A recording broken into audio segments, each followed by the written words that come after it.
अस्सलाम वालेकुम, मेरा नाम वसीम मलिक है। आज तारीख़ 31 अक्टूबर 2024 और अगेन मामला सुप्रीम कोर्ट ऑफ पाकिस्तान का है। आज के रोज़ एक इंतहाई अहम तरीन इजलास मुतवक्के है, जिसके नतीजे में chief election commissioner Sikandar Sultan Raja और इलेक्शन कमीशन के दीगर हुकाम मुश्किल में पड़ सकते हैं, क्योंकि वजह पाकिस्तान तहरीक इंसाफ की एक ऐसी दरख्वास्त है जो उन्होंने तब दायर की जब काजी फायजीसा रिटायर हो चुके थे और इस मामले में 26वीं आइनी तरामीम का कोई ताल्लुक नहीं है। यानी वो 26वीं आइनी तरामीम जिनके तनाजुर में एक आइनी बेंच बनना है और वो आइनी bench judicial commission of Pakistan ने बनाना है, जिसमें बज़ाहिर अक्सरियत हुकूमत वक्त की है। और इसी वजह से ही 26वीं आइनी तरामीम मंजूर की गई कि एक ऐसा आइनी बेंच बनाया जाए जिसमें अपनी मर्जी के जजेस शामिल किए जाएँ और उसमें जितने भी अहम नौयत के सियासी और अहम नौयत के आइनी मामलात हैं वो यही आइनी बेंच सुने, और जिससे वफाकी हुकूमत जो है वो मजीद किसी नई मुश्किल में ना पड़े। मगर जिस केस का मैं आज के रोज़ आपके सामने हवाला देने जा रहा हूँ वो कोई आइनी नौयत का केस नहीं है, उसके ऊपर 26वीं आइनी तरामीम लागू नहीं हो सकती।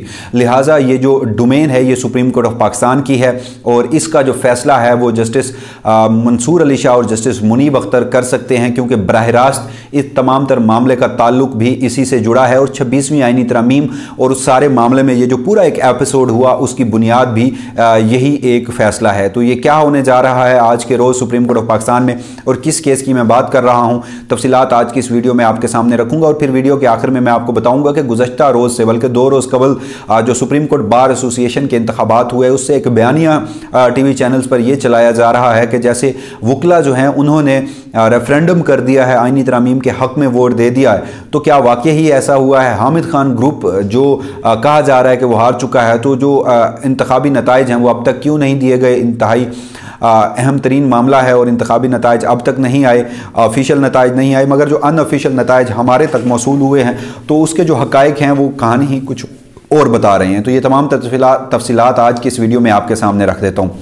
तो जैसे मैंने वीडियो के शुरू में आपको कहा कि सुप्रीम कोर्ट ऑफ पाकिस्तान में एक इंतहाई अहम तरीन इजलास आज के रोज़ मुतवक्के है, तो वो इजलास supreme court practice and procedure committee का इजलास है। यानी अगर हम माजी की रिवायात को देखें तो हर जुमेरात के रोज़ supreme court practice and procedure committee का इजलास होता है। आल दो के जो गुज़श्ता इजलास था वो हमने देखा कि हफ्ते के रोज़ हुआ था, जब chief justice Pakistan justice Yahya Afridi ने हल्फ उठाया था।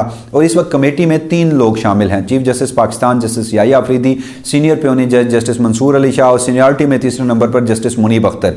और जस्टिस याहिया अफरीदी का ये पहला इकदाम था कि उन्होंने अपना हल्फ संभालते ही इस कमेटी को रिकॉन्स्टिट्यूट किया था। जस्टिस अमीनुद्दीन खान को कमेटी से आउट करते हुए जस्टिस मुनीब अख्तर को इन किया था और जस्टिस मंसूर अली शाह का बहुत बड़ा मुतालबा जो है वो माना था। और जस्टिस याहिया अफरीदी का ये जो इकदाम था ये वफाकी हुकूमत के लिए पहला झटका था 26वीं आइनी तरामीम के बाद। तो जनाब आज के रोज़ अगर उस कमेटी का इजलास होता है, जैसे मैंने आपको बताया कि रिवायात के मुताबिक तो हर जुमेरात के रोज़ होता रहा है, और इससे कबल जो हफ्ते के रोज़ इजलास हुआ था उसमें रेगुलर बेंचेस जो हैं उनकी तश्कील हुई थी। और फिर जुमेरात के रोज़ जो इजलास होता है उसमें जो गुज़श्ता 1-2 हफ्ते में जो मुकदमात समात दायर होते हैं, ये जो मुकदमात पेंडिंग होते हैं, उस हवाले से बेंचेस की तश्कील होती है और केस जो है वो समात के लिए मुकर्रर किया जाता है। और जिस दरख्वास्त का मैंने आपको हवाला दिया था कि जिस दरख्वास्त के तनाजुर में सिकंदर सुल्तान राजा और चीफ इलेक्शन कमिश्नर के साथ साथ जो दीगर इलेक्शन कमीशन हुकाम हैं, 4 सूबाई इलेक्शन कमिश्नर हैं, वो इंतहाई मुश्किल में पड़ सकते हैं। तो मामला अगेन मखसूस नशिस्तों का है, क्योंकि सुप्रीम कोर्ट ऑफ पाकिस्तान ने 12 जुलाई का मखसूस नशिस्तों का जो फैसला दिया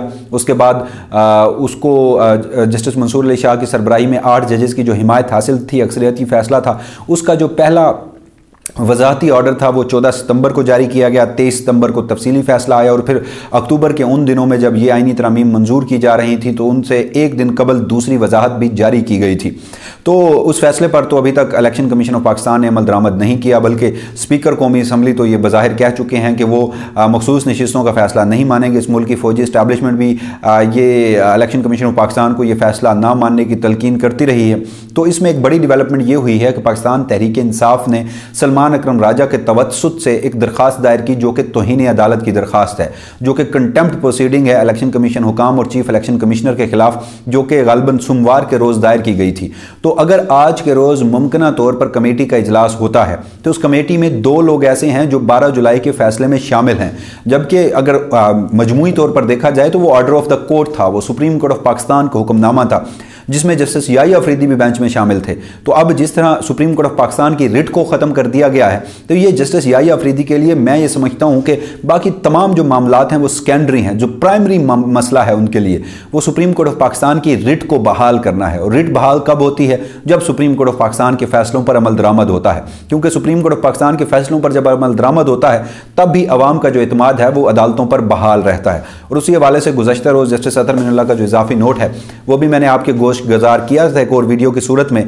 तो जैसे मैंने आपको बताया कि कमेटी तो उन जजेस पर मुश्तमिल है जिनका बराह रास्त ये हुक्मनामा है। तो अगर आज के रोज़ ये जो मामला है ये टेकअप किया जाना है तो फिर अगर जो chief election commissioner Sikandar Sultan Raja और इलेक्शन कमीशन हुकाम है उनके खिलाफ तौहीन अदालत की कार्रवाई शुरू की जाती है। क्योंकि यहाँ पर एक और भी सवाल था कि जो इलेक्शन कमीशन हुकाम है या इलेक्शन कमिश्नर के हुकाम की जो ओहदे हैं वो एक आइनी ओहदे हैं, तो क्या आइनी ओहदेदारों के खिलाफ कंटेम्प्ट प्रोसीडिंग शुरू की जा सकती है? तो इस हवाले से मुख्तलिफ वकला से, लीगल फ्रेटर्निटी के लोगों से जब हमने पूछा, ये समझने की कोशिश की, तो कुछ लोगों का ख्याल है कि जी हाँ बिल्कुल कंटेम्प्ट की प्रोसीडिंग शुरू की जा सकती है और इसे सिविल कंटेम्प्ट हम कहेंगे कि सुप्रीम कोर्ट ऑफ पाकिस्तान के फैसले पर या किसी अदालत के फैसले पर जब अमल दरामद नहीं किया जा सकता जाता तो फिर उसके खिलाफ सिविल कंटेम्प्ट का आगाज़ होता है। जबकि कुछ वकला का यह मानना है कि चूँकि जो चीफ इलेक्शन कमिश्नर और इलेक्शन कमीशन हुकाम है उनको अपनी नशिस्त से, अपनी नौकरी से कबल अज वक्त रिटायरमेंट से हटाने का जो एक फोरम है वो सुप्रीम जुडिशल काउंसिल है, तो वहाँ पर इसकी कार्रवाई इनिशिएट होनी चाहिए। मगर मेरी दानिश में तौहीन अदालत की कार्रवाई अगर शुरू होती है तो वो ख़त्म कहाँ होगी? वो मिसकंडक्ट की कार्रवाई पर ख़त्म होगी सुप्रीम जुडिशल काउंसिल में। तो आज के रोज़ जैसे कमेटी का इजलास है तो कमेटी के इजलास में ये मामला समाअत के लिए मुकर्रर किया जा सकता है मुमकिन तौर पर। मगर यहाँ पर जब 26वीं आइनी तरमीम मंजूर हुई तो एक और सवाल ने जन्म लिया। वो सवाल ये था कि जो आइनी मामलात हैं वो तो अब आइनी बेंच सुनेगा। अब आइनी बेंच जो है अभी तक तो बना नहीं। सबसे पहले जुडिशल कमीशन ऑफ पाकिस्तान की तश्कील 9 होगी। जुडिशल कमीशन ऑफ पाकिस्तान की तश्कील 9 के लिए स्पीकर जो है वो 4 नाम भिजवाएगा। अभी तक ये मरहला पूरा नहीं हुआ। फिर जब वो तश्कील 9 हो जाएगी तो फिर उसका इजलास बुलाया जाएगा, फिर जो आइनी बेंचेस हैं उनकी तश्कील का अमल होगा। मगर मैं आपको ये बताऊं कि जो तौहीन अदालत का मामला है ये आइनी मामला नहीं है। तौहीन अदालत का मामला आम मामला है, तो इसको आइनी बेंच या 26वीं आइनी तरमीम के तनाजुर में नहीं सुना जाना। इस पर आइनी बेंच या 26वीं आइनी तरमीम का जो असूल है वो लागू नहीं होता।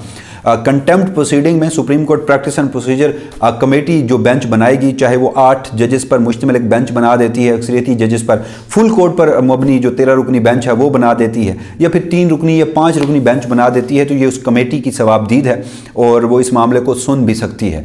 तो जहाँ ये मामला जो है ये आइनी तरामीम 26वीं आइनी तरामीम की टेरिटरी से बाहर है, तो ये फिर सिकंदर सुल्तान राजा के लिए और इलेक्शन कमीशन हुकाम के लिए इंतहाई मुश्किल का सामना हो सकता है। क्योंकि मैं आपको एक बात तो बड़ी वाज़ेह अंदाज में बता दूं, ज़रा ये बताते हैं कि जस्टिस मंसूर अली शाह जो हैं वो बिल्कुल भी इस सारे मामले पे इलेक्शन कमीशन हुकाम के रवैये से सख्त नाखुश हैं। और जिस तरह इलेक्शन कमीशन ऑफ पाकिस्तान ने writ of the supreme court को और बिलखसूस इन 8 जजेस के फ़ैसले के साथ एक मजाक और एक खिलवाड़ किया है, तो उन पर वो जजेस जो हैं वो सख्त जो है इस सारे मामले में नाखुश हैं।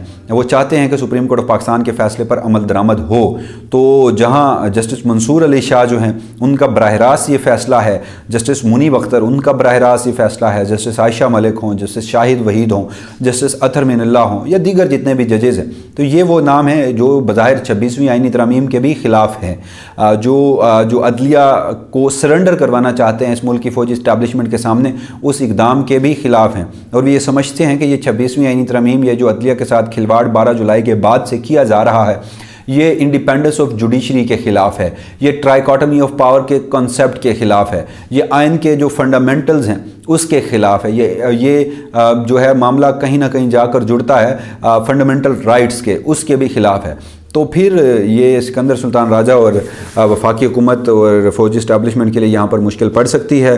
अगर ये केस, अगर वर्स्ट केस सिनेरियो में आपके सामने डिस्कस करूँ मुमकिन तौर पर, तो अगर ये मुकदमा समाअत के लिए मुकर्रर हुआ तो फिर चीफ इलेक्शन कमिश्नर और इलेक्शन कमीशन हुकाम को तलब भी किया जा सकता है। और उसके बावजूद अगर उन्होंने फैसले पर अमल दरामद ना किया तो फिर एक्सट्रीम वर्स्ट के सिनेरियो में उनके अरेस्ट के ऑर्डर भी आ सकते हैं या सुप्रीम जुडिशल काउंसिल में उनके खिलाफ कार्रवाई भी की जा सकती है। और अगर उसके बाद भी कोई सुप्रीम कोर्ट ऑफ पाकिस्तान के फैसले नहीं मानता तो फिर सिविल वार है, फिर खाना जंगी है, फिर अदालतों को बंद कर देना चाहिए, फिर आकर मार्शल लगा देना चाहिए।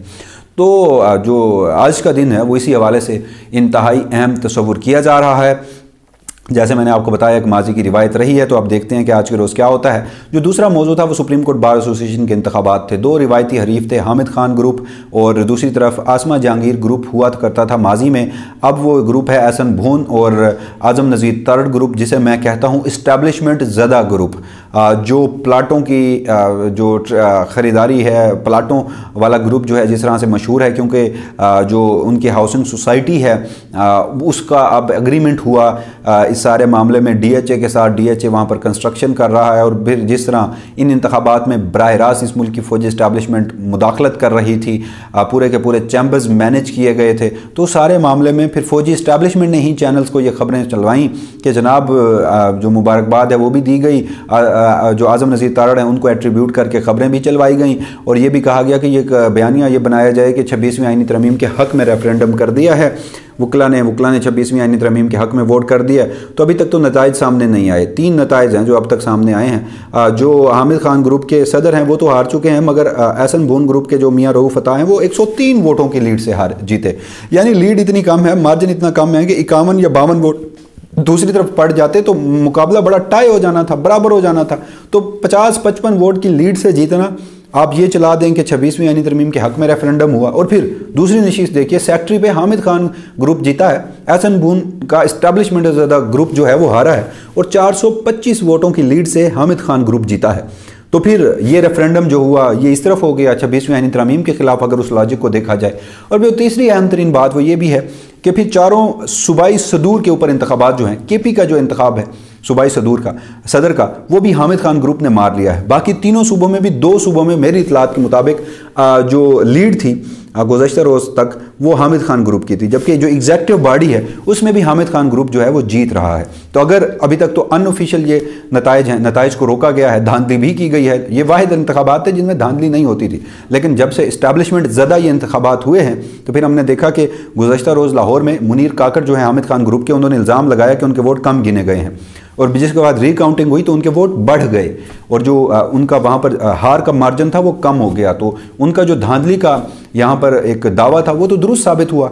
तो फिर अब अभी तक अनऑफिशियल रिजल्ट्स हैं, रिजल्ट्स दिए नहीं जा रहे। तो जब ये रिजल्ट सामने आएंगे तो फिर मैं आपको एक और कंक्लूजन करके बताऊंगा कि हामिद खान ग्रुप को उनके प्रेसिडेंट से लेकर आखिरी एग्जेक्टिव बॉडी के मेंबर तक कितने वोट पड़े और दूसरी जानिब एहसन भून के इस्टेब्लिशमेंट ज़दा ग्रुप को उनके प्रेसिडेंट से लेकर आखिरी एग्जेक्टिव बॉडी के मेंबर तक कितने वोट पड़े। और जब आप देखेंगे कि वोट का हक़ाइक़ जो आपको बताऊंगा उसके बाद आपको समझ आएगी कि ये एक और प्रोपेगेंडा था जो किया जा रहा था। इस हवाले से जो भी फर्दर डेवलपमेंट होंगी, मज़ीद तफसीलात होंगी, वसीम मलिक अपने इसी प्लेटफॉर्म से आपको आगाह रखेगा। तब तक के लिए मुझे दीजिएगा इजाज़त। अल्लाह निगहबान।